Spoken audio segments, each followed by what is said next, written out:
ज्ञानाञ्जनशलाकया चक्षुरुन्मिलितं येन तस्मै श्रीगुरवे नमः। वन्देऽहं श्रीगुरो श्रीयुतपदकमलं श्रीगुरून् वैष्णवांश्च श्रीरूपं साग्रजातं सहगणरघुनाथान्वितं तं सजीवं साद्वैतं सावधूतं परिजनसहितं श्रीकृष्णचैतन्यदेवं श्रीराधाकृष्णपादान् सहगणललिता श्रीविशाखान्वितांश्च। हे कृष्णा करुणा सिन्धो दीनबन्धो जगत्पते गोपेश गोपिका कान्त राधाकान्त नमोऽस्तुते। तप्त काञ्चन गौराङ्गी राधे वृन्दावनेश्वरी वृषभानुसुते देवी प्रणमामि हरिप्रिये। नमो महावदान्याय कृष्ण प्रेम प्रदायिने कृष्णाय कृष्ण चैतन्य नामिने गौरतृषे नमः। पंचतत्वात्मकं कृष्णं भक्तरूप स्वरूपकं भक्तावतारं भक्ताख्यं नमामि भक्तशक्तिकं। श्री कृष्ण चैतन्य प्रभु नित्यानंद श्री अद्वैत गदाधर शिवासदि गौर भक्तवृंद। हरे कृष्णा कृष्णा कृष्णा हरे हरे हरे राम राम राम हरे हरे। जन्माद्यस्य यतोऽन्वयादितरतश्चार्थे भिज्ञस्वराट् तेने ब्रह्म हृदयादिकवये मुह्यन्ति यत्सूरयः। तेजो वारिमृदां यथा विनिमयो यत्र त्रिसर्गो मृषा धाम्ना स्वेन सदा निरस्तकुहकं सत्यं परं धीमहि। नारायणं नमस्कृत्य नरं चैव नरोत्तमं देवीं सरस्वतीं व्यासं ततो जयमुदीरयेत्। स्वस्ति अस्तु विश्वस्य खलः प्रसीदतां ध्यायन्तु भूतानि शिवं मिथो धिया। मनश्च भद्रं भजतादधोक्षजय आवेश्यतां नो मतिरप्यहेतुकी। ॐ सहना भवतु सहनौ भुनक्तु सह वीर्यं करवावहै तेजस्विनावधीतमस्तु मा विद्विषावहै। ओम शांति शांति शांति। We are reading from Srimad Bhagavatam, Canto number 6, chapter 16, verse 44. These are prayers of King Chitraketu to Lord Sankarshan. Chitraketu, he got the mantra from Sri Narada, and after that he engaged in chanting this mantra, and by the power of that he had the vision of Lord. And after he had that vision, he is reciting certain prayers which we have been reading. So in the previous prayers he spoke about Lord as the supreme cause of everybody. And then he spoke about devotion to Lord. And he said that those who are devotees, they are harmless, non-violent, and do welfare to others. And I'm going to sit on the floor, it's cold.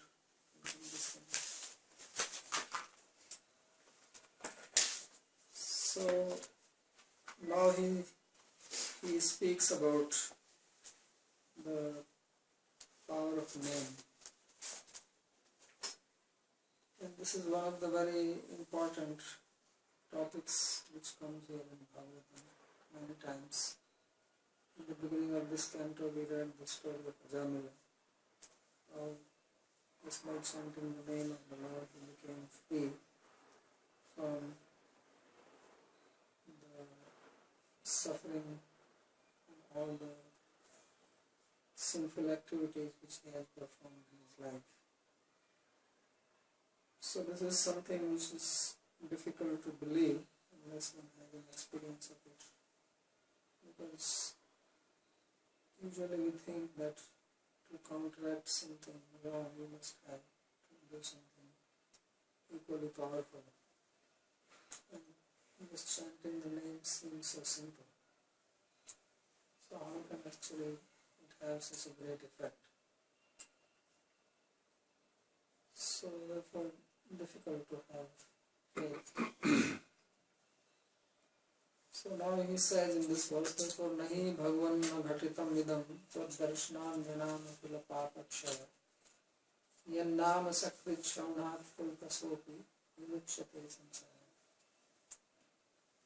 So he says that it is not something impossible or improbable that anybody who has your darshan, your vision, he becomes free from all suffering.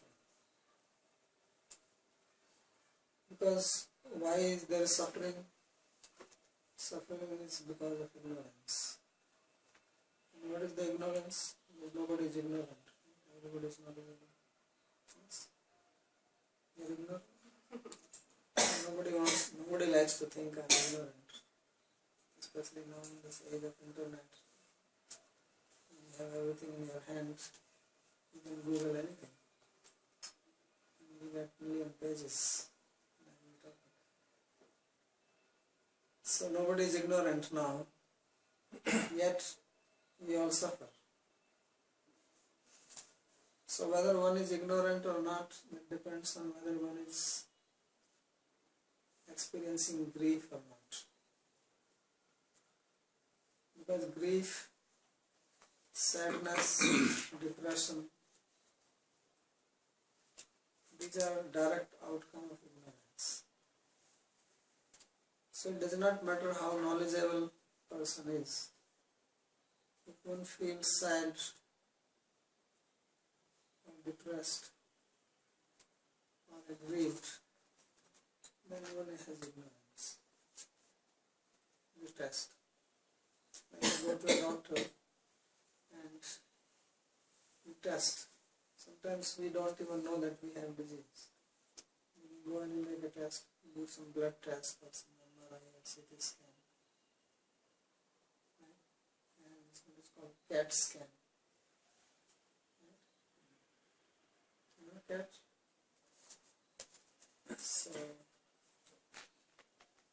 So many scans, then you figure out something is wrong. So similarly, we usually think that we are quite knowledgeable. But the test is when you have some troublesome situation and you feel sad and depressed. Or you become frustrated when you don't get what you desire. So that is all because of ignorance. Because that knowledge here does not mean that you know atoms, or you know about the cells, or you know something about body structure, etc. Knowledge here means knowing who you are. It is the fundamental principle of knowledge. Who am I? And if I don't know myself, then all I know is about other things. I may be very expert in knowing something which I am not. But the basis is to know yourself. So unless you know yourself, you have ignorance. So when one sees the Lord, then there is no more ignorance, because then you understand yourself. If you are self-realized, if you are God-realized, you are also self-realized. Self is part of God. You cannot be God-realized without self-realization. So that's why he says that nahi bhagwan ghatitam vidam tad darshanam nidam akila papakshaya. So papa is usually translated as sin, but what papa means suffering. Because sin means that which brings you trouble. Because only when you have trouble, then you have anasin, taramacin, all the sins. These things end in sin. medicines, penicillin. Because when you have sinned, then you have to take it. So, the suffering comes because of the sin. And when you see the Lord, then no more suffering. Because He is the source of all happiness. He is Chidananda Dhanu. He is Chidananda Vigraha. He is personification of supreme bliss. Dhana means compact. There is no place in Him where there is any scope for any suffering to enter. We have scope in the body from all sides, but there are so many holes, so suffering can come from any side. Your headache can come, you can also get stomach ache, ache in the ear, toothache. These are all places from where the misery can enter. Lord is free from all this. No misery can enter in Him. So He is completely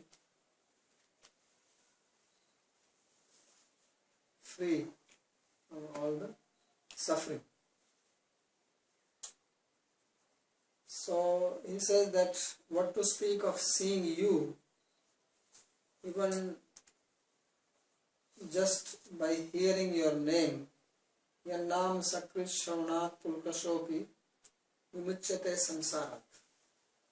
That even if you hear the name, and even if a very low born person hears the name of the Lord, Pulkasam means somebody very low born. Means those who do not have good behavior in life, about eating habits, sleeping habits. Some people are like that. So they all become free from suffering. So that is because the name has also the same characteristic as Lord Himself.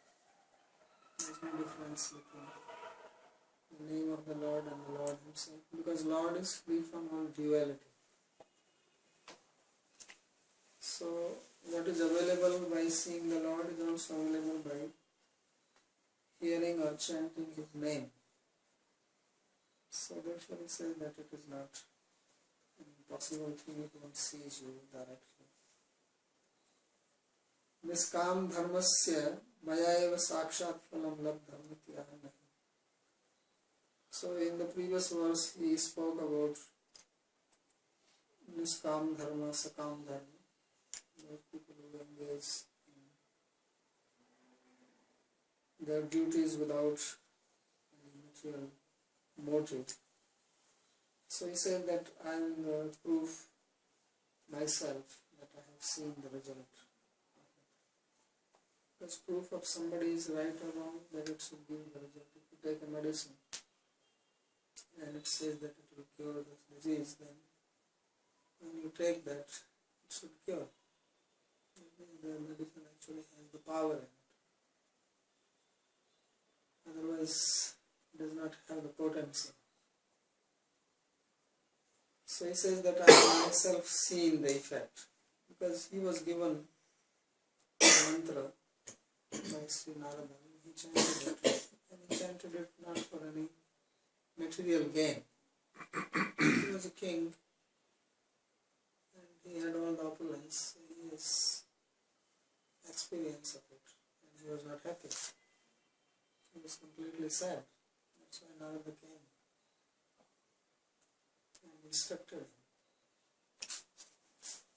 So when he engaged in the chanting of the mantra without any material gain, material purpose. So nirnamiti mamayveti bhav.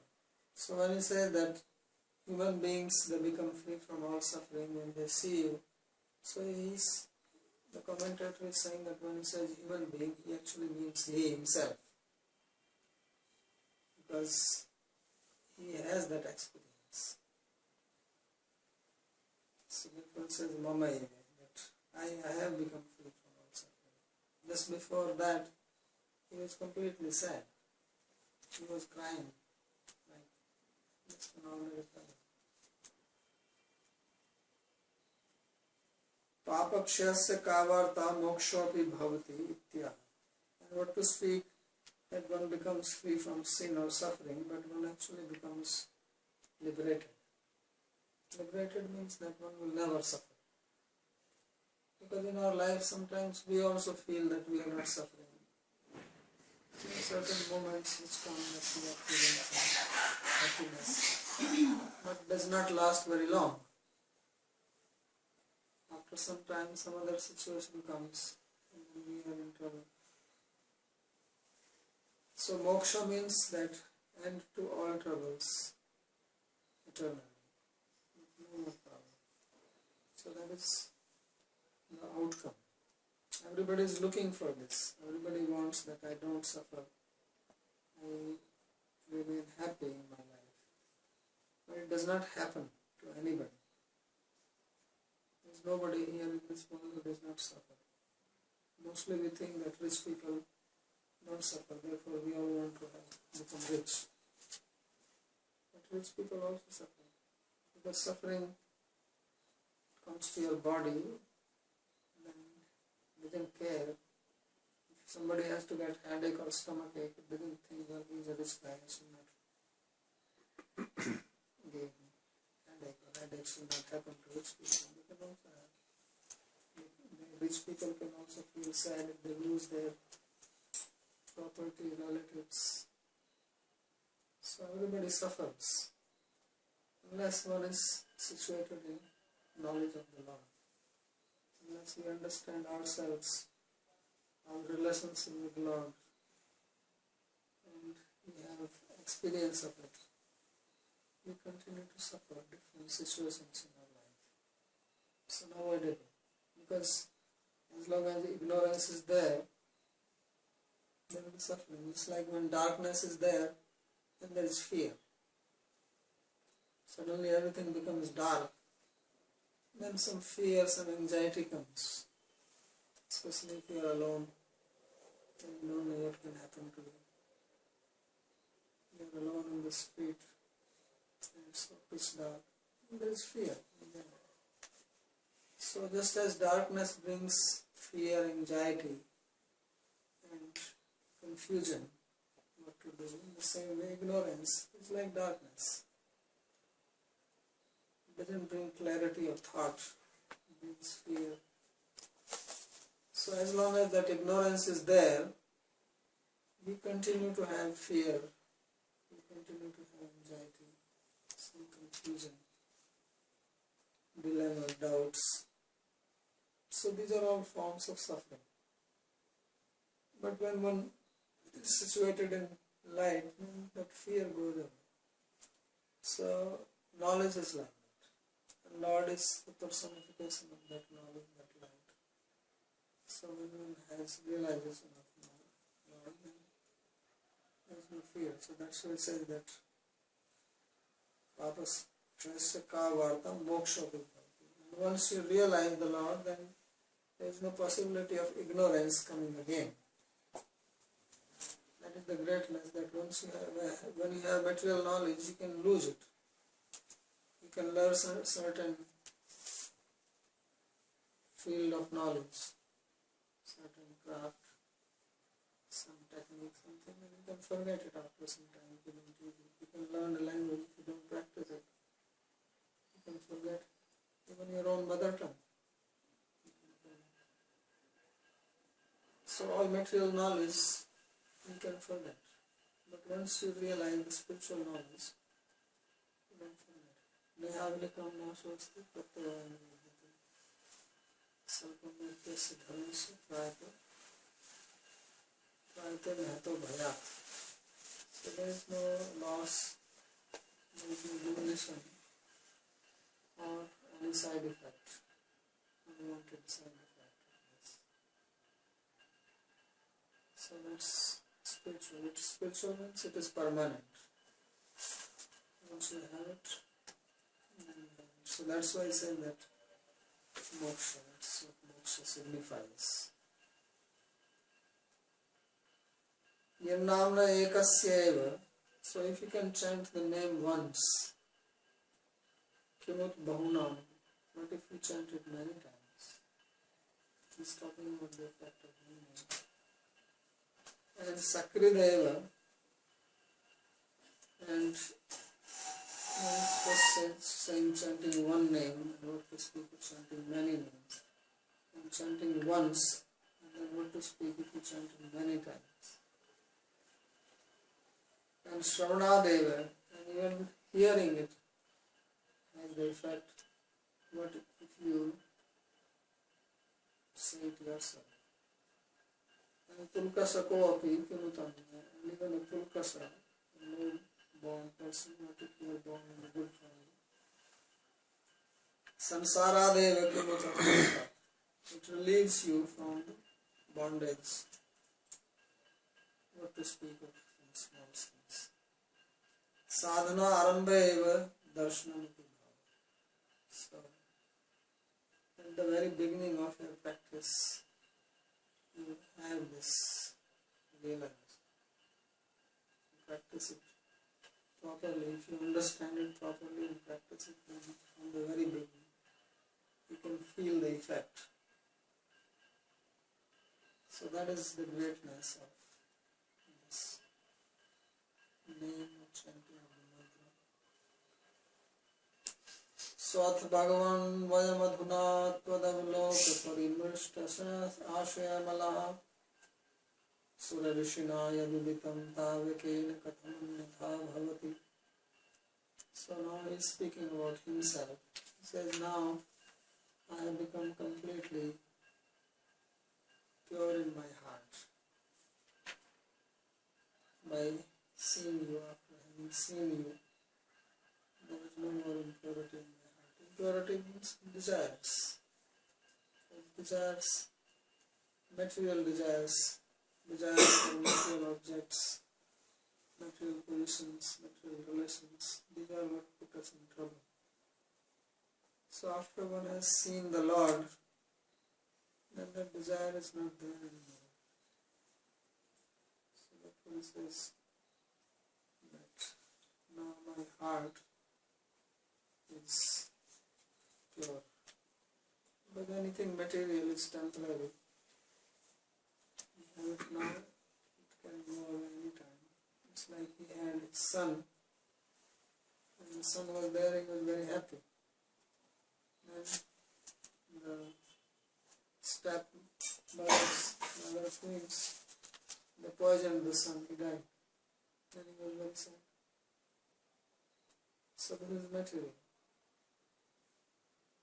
But Lord never dies, so once you have a relationship with the Lord, you realize your relationship with the Lord,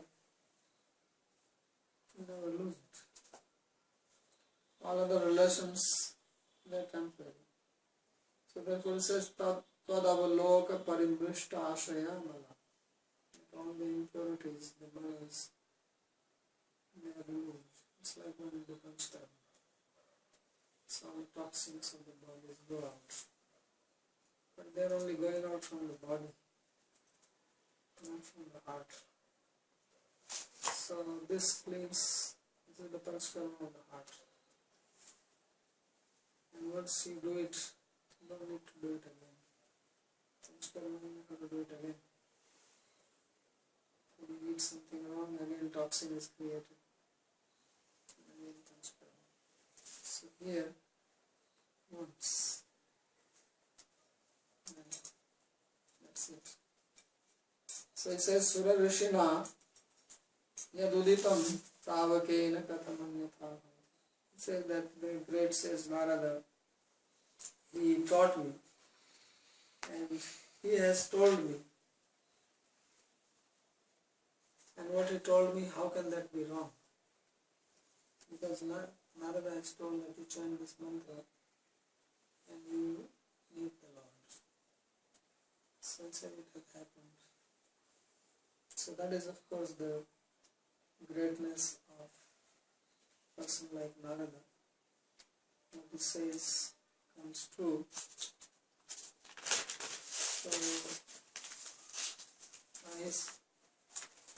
say that I am completely Kritartha, I have attained perfection. So attaining perfection means what? means no more desires. Because if you have desire, means something is missing in you, right? Desire signifies that I lack something.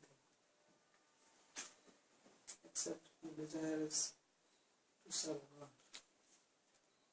That is not to attain. Otherwise, every other desire, what does it signify? That I am missing something. So then you are not perfect. So perfection means that you don't have any. So in the material world, who is perfect? You ask, everybody has some desire. Means everybody is lacking something. Whatever it means. And trying to fulfill that lacuna. Trying to get something so that I feel. So this desire, that means we all have the desire to be perfect. Right? Everybody is trying to be perfect. But it does not happen because all these material desires, they don't apply to you. They apply only to your body and your mind, which is not you. So external to you. So basically you are trying to work for something which is not you. So it's like you are hungry, you are driving your car, you are hungry, and you feel hungry, so you go to a gas station and fill up the tank. But that will not take away your hunger. That's for the car. So like that we are in the body, which is like our car, our vehicle. We move in this. And we are feeding it. But it does not satisfy our hunger and the self of Atma, of the soul. So we do things only for what is outside us. All these desires are related with body and mind. And when they are satisfied, then still you are not complete. Then some more desires come. Unless you satisfy your desires, so our inner desire is actually to be perfect, and that perfection will come only when we realize our relationship with God. Before that, everything remains imperfect. So that is actually the real education.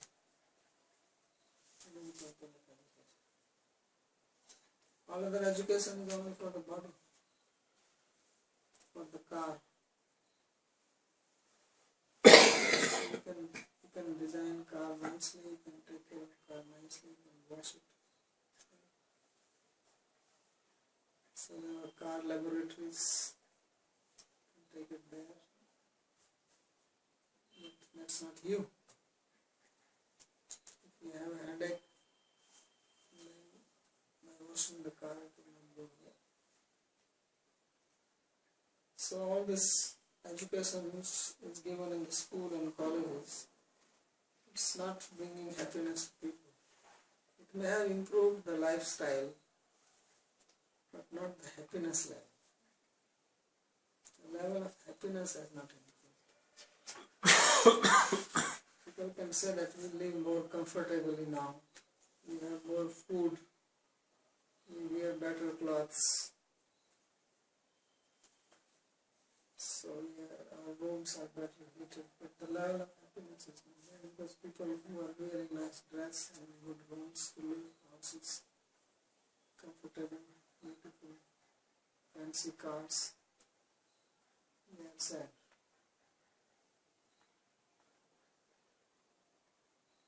So, because they are not becoming kritartha. So Chitraketu had everything. You have to see the contrast. He was a king. He was ruling all over, not only India but also outside. So he had everything. King means you have what you like. At least whatever was available. There was no iPhone in those days. So cannot also desire it. You don't desire something which does not exist. So whatever was existing, if he desired, he could have it. But he was not happy. He became happy when he gave it up. And he engaged in chanting and devotion, path of devotion to God. And then he became happy. So this is a contrast. And we have to learn from his example. So therefore he says, Atoham Kritartho Asmi, that now I am perfect, fully satisfied. Viditam samastam tava jagadatmano janairiha charitam vidyapya param guruho kiye diva savitareva. So now he says that actually I am speaking all this, but this is all already known to you. Viditam. He says what is hidden from you. Jagadatmana, you are the Atma of the universe, you are the self of everybody, you are inside everyone. And therefore, Janairihe Acharitam Viditam. Whatever people are doing, you know that. Yet I am speaking to you, who is Param Guru, who is the Supreme Teacher. It's like showing a lamp to the sun. Or actually uses the word Kadyota. Kadyota is that fly. It's blower. What do you call it? Blower? Yeah, firefly. Firefly. So it glows. So how much light it can give to the sun? Sun is full of light. So like that, God is full of knowledge. That's why it's called omniscient. But yet, he feels happy if you speak to him. So he is finally saying that you already know. Yet, I'm talking.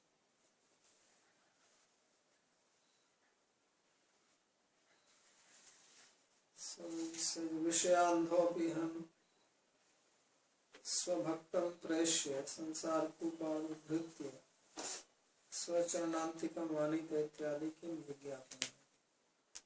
So he said that I was completely suffering in the material world, like fallen into a blind well,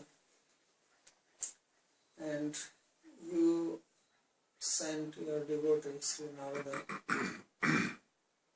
to me, who uplifted me from this well in which I was fallen, and has brought me to your feet. But it is Narada who instructed him. So he says, what prayers can I offer to you? Viditam iti Savituhu Savitari ivatvai khatyota iva asmadhikim prakasham. It's like how much light a firefly can give to sun. Sun does not need, and any light in front of sun is meaningless. So in the same way, to explain to you what I was and what happened to me and where do I stand now, say that it has no meaning. It's all known to you very well. Before I stop. Namastubhyam Bhagavate Sakala Jagata Sthiti Layo Deshaya Duravashita Atmagataye Kuyogi Nam Hida Paramhansaya. So now he says that I bow down to you, and you are the Sakala Jagata Sthiti Laya Udaisha. You are the master of the universe, you are the creator of the universe. You are the one who orchestrated, manages all the activities which are happening here. They are guided by you. So we think that the universe is running by itself. So nothing runs by itself. You don't see any organization anywhere in the world, any institute, any office, any company, some manufacturing factory, which runs by itself. Anybody know anything like that? There has to be somebody who is managing. There's always someone who is behind. No institution runs by its own self. So how can this big universe run by itself? This is how ignorance covers. He was talking about Maya. Even the big scientists, they are covered by this ignorance. It's quite amazing that they are intelligent people and they do very objective thinking, logical thinking. So why they cannot think that this universe cannot run by itself? And they don't think.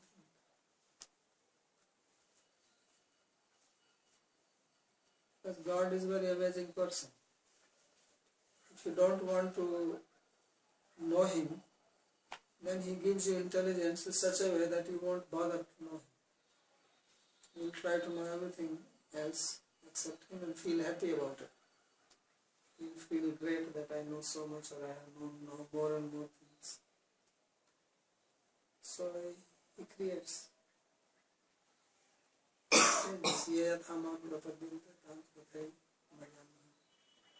You approach me, I reciprocate similarly. So if someone wants to remain an atheist, then he gives logic to that person to remain an atheist. So atheistic people, they firmly think like that. The universe is wrong. Of course they face a lot of anomalies, problems. But then still they don't think. This universe had got such, just our Earth planet has such a very specific situation, the way it is situated and functioning, that if it was a little bit different, there will be no life here. So how it happened so precisely, the atmosphere, the percentage of carbon dioxide, nitrogen, oxygen, is so precise, the oceans, that the life would not be in this environment. But still they do. And then they believe in the laws of universe. So these laws of universe exist, so who made the law and why? Who remembers it actually? How does the universe remember the law?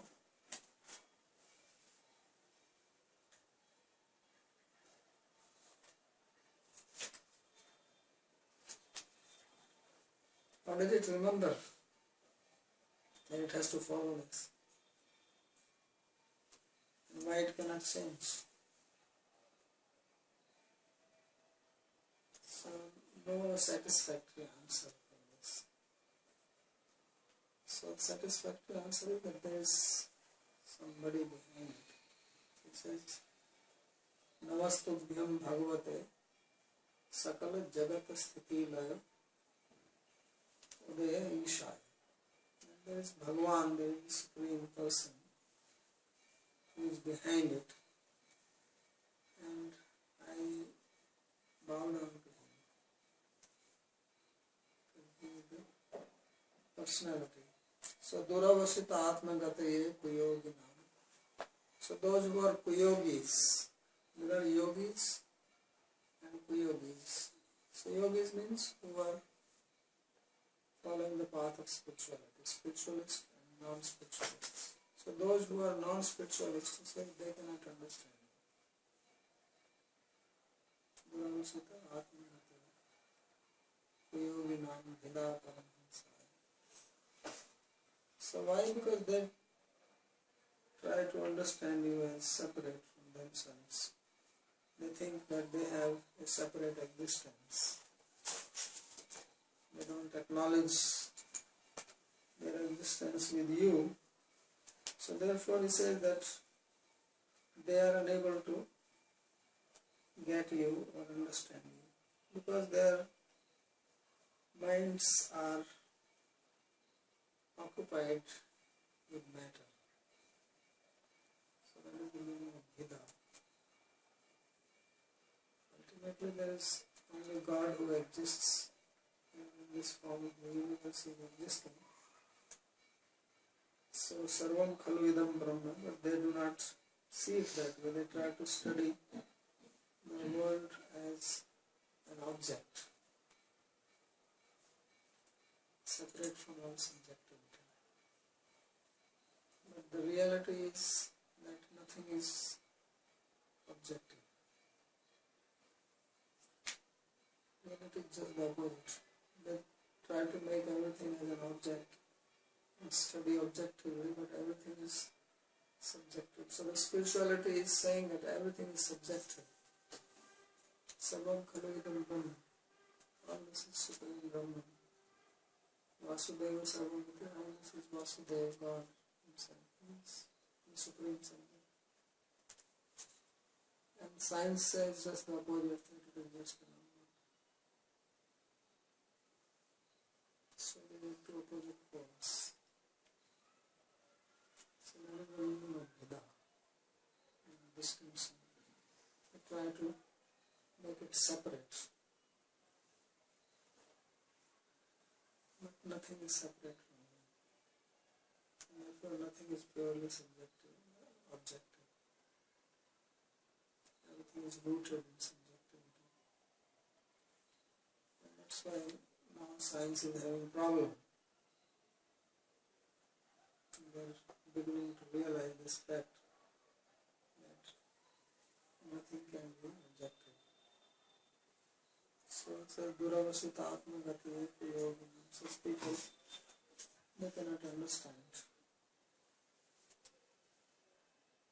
Yam vai swashantamanu vishwasrija swasanti yam chepitanam manuchitta chakanti bhumandalam sasarpayati yasya murdhni tasmai namo bhagavate spursaharshana.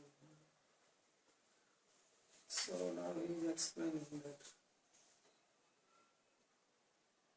how everything is dependent on the Lord.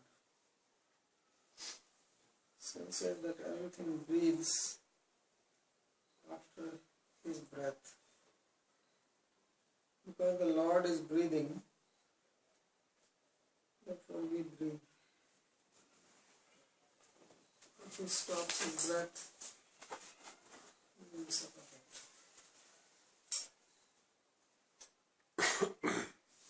So there is a story of Guru Maharaj.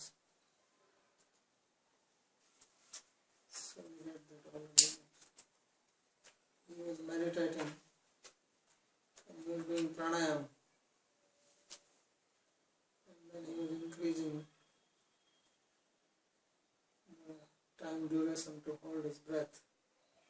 Finally he stopped breathing. And he was meditating as being one with the universe.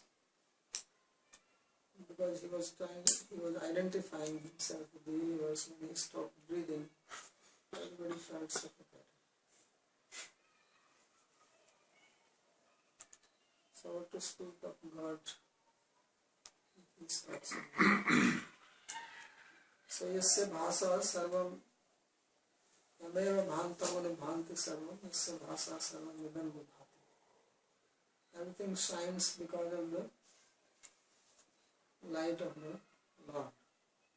Instead all the light here which we have ultimately comes from the sun. So also the sun. So it says Yamvai swashanta manu vishwa srija swashanti. Because of his breath we breathe. Yam Chekitamanu Chittaya Chakanti. And because we see, so Bhumandalam Sarpayati Yas Mudhi.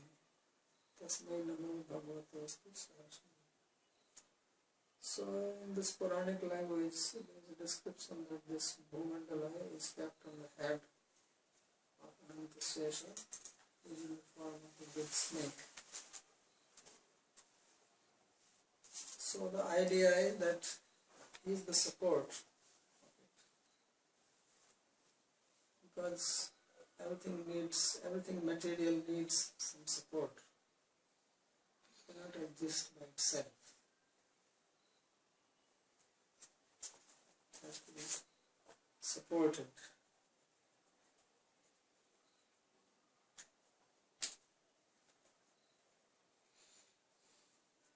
So now this internet is being a problem. So I change it.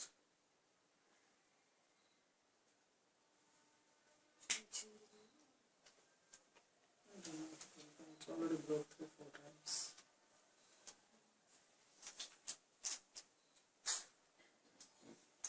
So anyway, it signifies that what it means that Lord is keeping this whole, not only earth, but the earthly sphere on his head, and it is like a mustard seed.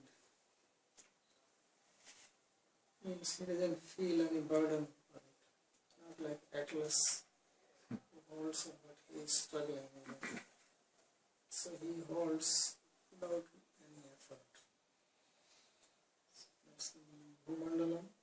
Sasarpayati is moved on his head. And he has thousands of heads. So means he has unlimited power. This is the significance. How he is holding it, that is difficult to explain. So Vida Bhed Drishtya Hetuna Yeku Yoginas Tesam Paramhansa Kripya Paramhansa. The Lord is called here as Paramhansa, or means Supreme Swan, means who gives knowledge. Means he has proper understanding, and it is because of his grace, his activity, that our senses, our mind, they function. We have two types of senses, Karmendriyani and Gyanendriyani, working senses, cognitive senses. So both are described here that they function because of his power, his potency, not independently. Although it looks like that, to us it looks like that we are independently doing, we are breathing. But actually we have no control over breath also. We are not consciously breathing. Breath goes out and we are not making any effort to bring it in. It is moving. And when you sleep it is moving. And if it stops, there will be nothing.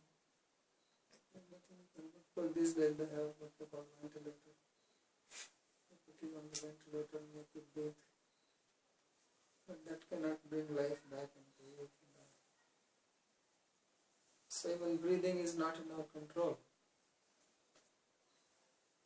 So all our senses are like that. Something happened to the ear, and we can lose our hearing power. So many problems in our listeners. So the significance is that all these things they have their support, their basis in the Lord. So this is his prayers. And the next verse of Deva Goswami says, Sanskruto Bhagwan evam anantas tama bhasata vidyadharapati pritas chitraketum kuridu. In this way, when Chitraketu he prays the Lord, then the Lord he spoke as follows to Chitraketu, the king of Vidyadharas. next one onwards, we will read what Lord will say to him.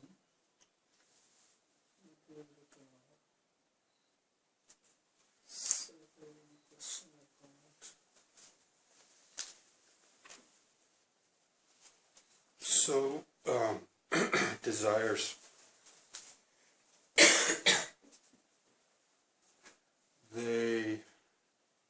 Do I understand correctly that they stem from the vasanas that we bring in with the subtle body, come in the samskaras from the subtle body? Samskaras from the vasana from past life. Yeah. And samskaras from this life. They all give rise to desires. They give rise to both spiritual desires and material desires, or just material desires? Material desires. Just the samskaras are material. Material desires. Spiritual desire will come only to have association with devotees in this life or previous life. So that will give spiritual enjoyment. Otherwise not possible.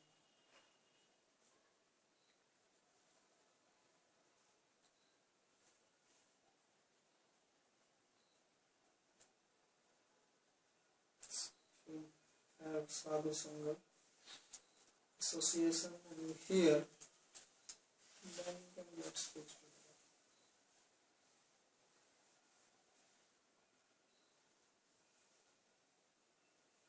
So do those samskaras, those vasanas, they actually get burnt? Or are they just like, or is it just that the spiritual desire is so strong that it just overpowers the material desires? Or do they actually get burnt? They get deactivated first.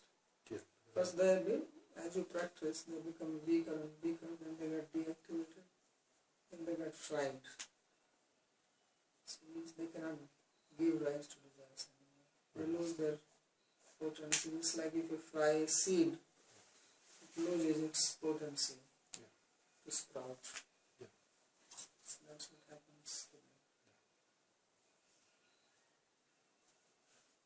So that means you will still have knowledge. As long as you live in this body, you will have knowledge about material sense objects, but you will not get a desire for it. You become immune.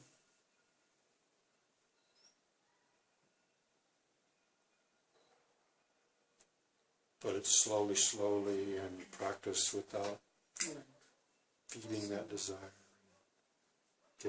having association. That's the purpose of sadhana.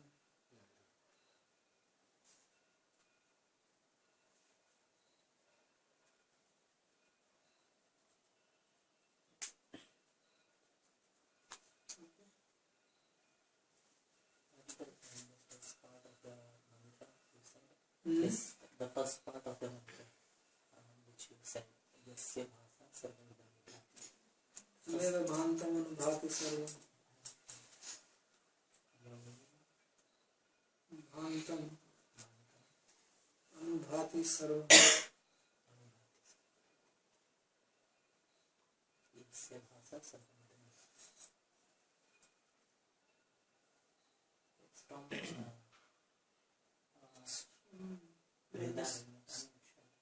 one of the Upanishads.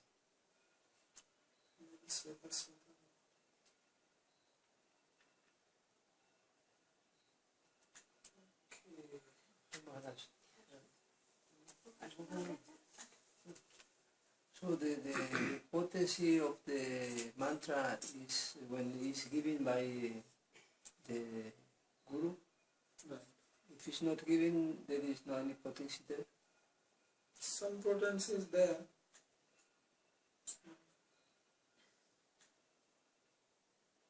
Nam, of course, has potency always. There are mantras and then there is the name of the Lord. The name of Lord is always potent. Maha mantra. Yeah.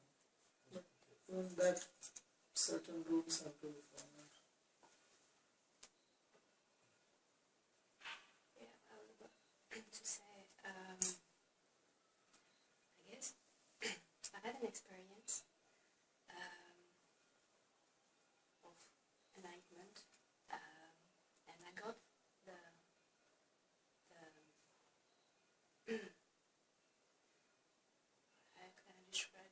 desire is a projection in time. When you are not ignorant, there is no. It's a different sense of reality. There is no time. There's no projection of yourself in time because there's no self. So then there is no desire because there's no sense of time. Time exists, but there's no sense of time. So it's a different vision of life. It's a for the experience. I don't know if it's that, but the feeling I got from this experience, because it didn't say because I was double at this time. I was the person I am now and the person experiencing that. And but I got from this experience that the projection that we have of ourselves is just a question that we see ourselves in a question of time. And desire is a projection of ourselves in time. But then the reality when you live that is very different. Every single picture that comes, everything that arrives is brand new each time, all the time. So there's no projection of self. It's like you have no memory. So you have no desire because you have no memory. Everything is new all the time. It's really a new reality. So I was sharing that with you because desire is get a sense of time. And if you have no time, there's no desire. You're conscious of time, but you don't live with it. You just experience your life. Thank you. Thanks for sharing that. So stop.